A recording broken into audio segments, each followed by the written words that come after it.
Alrighty, so yeah, we're continuing here with composition tools with OZ Noy for the electric guitar.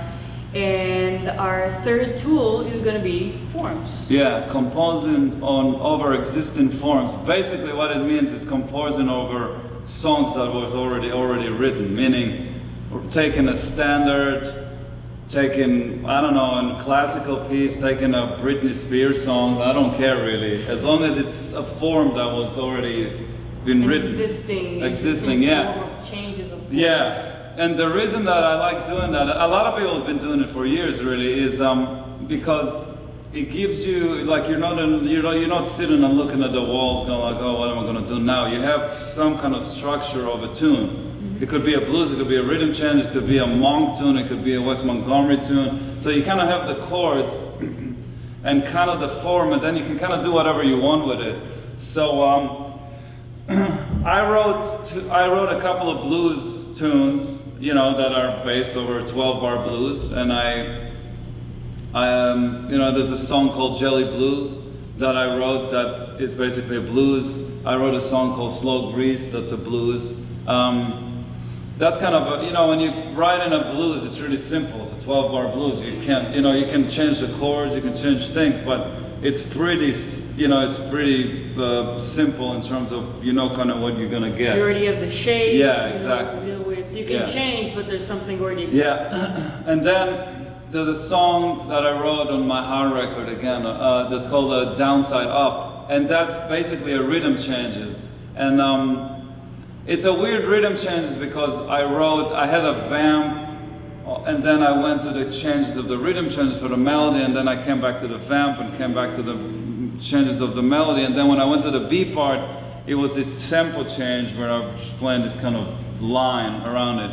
So you can check it on the record, but that's another way to do it. And what I wanted to show you that is a kind of a classic example of that is my favorite tune of Wes Montgomery is Twisted Blues. Mm-hmm. So I always wanted to write a tune over Twisted Blues that will fit my band and what I do.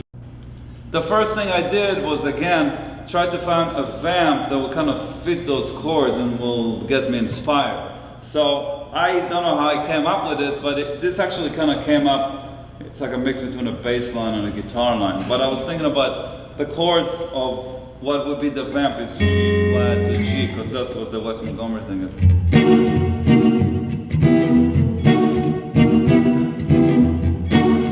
So I came up with this, 2, 3, 4.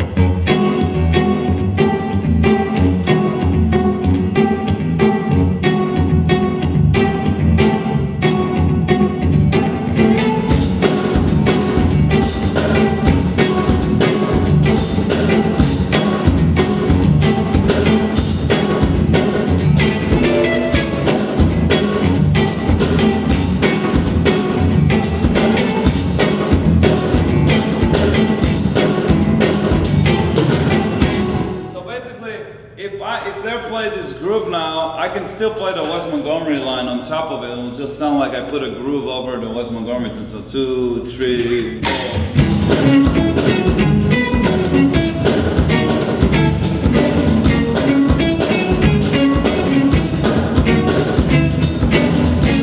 So I could have just do that and just having the Wes Montgomery tune with a different groove, but I wasn't really going for that. I just wanted to kind of write my own thing on it. So I took this, and then I came up with a drum beat that was pretty much this.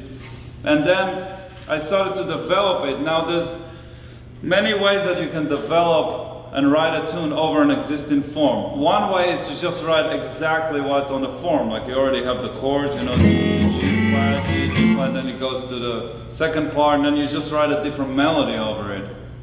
Now, another way of doing it is what I usually do is I take the idea of the chords and the hits, but I kind of open it up, meaning like if I come up with a melody that works better for me, then I'll go to a certain different place and then come back to it. So basically what happened in this tune is the melody that I came up with this, 2, 3.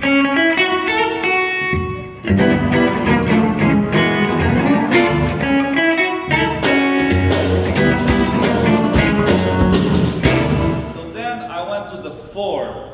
which was exactly the same thing, but going on to the 4.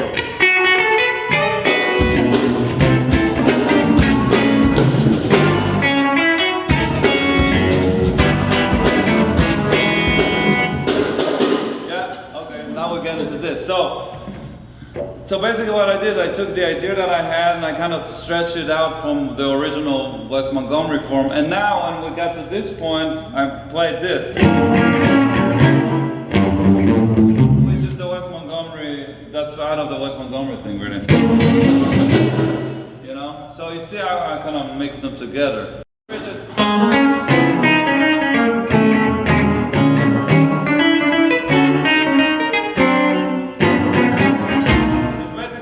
Chords as West Montgomery with the B, E7, E flat, E flat, E minor, A7, that's E flat minor, F flat 7, and then G. It's basically doing a whole tone thing.